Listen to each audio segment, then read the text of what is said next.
আসসালামু আলাইকুম ওয়া রাহমাতুল্লাহি ওয়া বারাকাতুহু। আমাদের উক্ত ইসলামিক অনুষ্ঠানের পাশে যারা রয়েছেন দেখছেন সবাইকে এফকিউ চ্যানেল ও মার্কাজুল উলুম ফাতোয়া সেন্টার জয়নগর হেমায়তপুর সামা ঢাকার পক্ষ থেকে সকলকে জানাচ্ছি আন্তরিক মোবারকবাদ। শাহজাহান আলী দিনাজপুর থেকে প্রশ্ন করেছেন, তার প্রশ্ন হলো কুরবানির গরুতে কি আকিকা দেওয়া যাবে কিনা, বিষয়টি জানালে অনেক খুশি হব। শাহজাহান আলীকে এই প্রশ্নটি করার জন্য অসংখ্য ধন্যবাদ।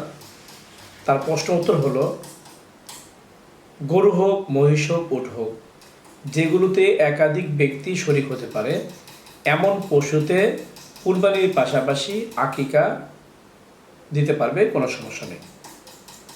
তবে খাসি, দুম্বা, ভেড়া এগুলো যেহেতু একাধিত হয়, এখানে কুরবানির পাশাপাশি অন্য কোনো বিষয় এখানে জড়াতে পারবে না। সেটা অলিমা হোক অথবা মানতের কোনো বিষয় হোক অথবা অলিমা হোক ইত্যাদি বিষয়ে কোনো জিনিস এর মধ্যে অন্তর্ভুক্ত করতে পারবে না, যেহেতু একের অধিক সেখানে অংশগ্রহণের কোনো সুযোগ নেই।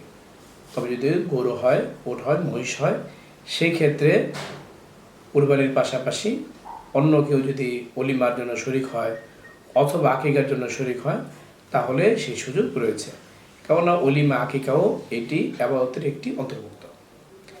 এই জন্য কুরবানির পশুর মধ্যে অলিমা এবং আকিকা অ্যাড করা যাবে, কোনো সমস্যা হবে না।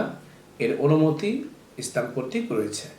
এই মাসলার রেফারেন্স আপনারা পাবেন ফাতোয়া আলমগীরির 5 নম্বর খণ্ডে 351 নম্বর পৃষ্ঠায়, ফাতোয়া দাদার খানিয়ার 17 নম্বর খণ্ডে 456 নম্বর পৃষ্ঠায়, কেফায়েতুল মুফতির 9 নম্বর খণ্ডে 240 নম্বর পৃষ্ঠায়, ফাতোয়া দারুল দেওবন্দের 15 নম্বর খণ্ডের 609 নম্বর পৃষ্ঠায়।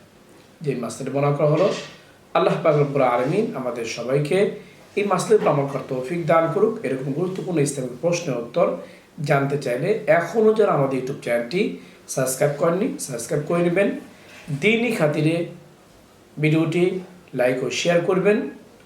তাছাড়া আপনাদের কোনো প্রশ্ন থাকলে ইউটিউব কমেন্ট বক্সে আপনারা প্রশ্ন করতে পারেন। এর পাশাপাশি আমাদের একটি FQ নামে ফেসবুক পেজও রয়েছে, সেখানে গিয়ে ফলো লাইক দিয়ে আমাদের পাশে থাকতে পারেন। চাইলে কমেন্টে আপনারা প্রশ্ন করতে পারেন, আপনাদের প্রশ্ন উত্তর যথাসময়ে দেওয়ার চেষ্টা করবো। ওমা তাওফীকি ইল্লা বিল্লাহ।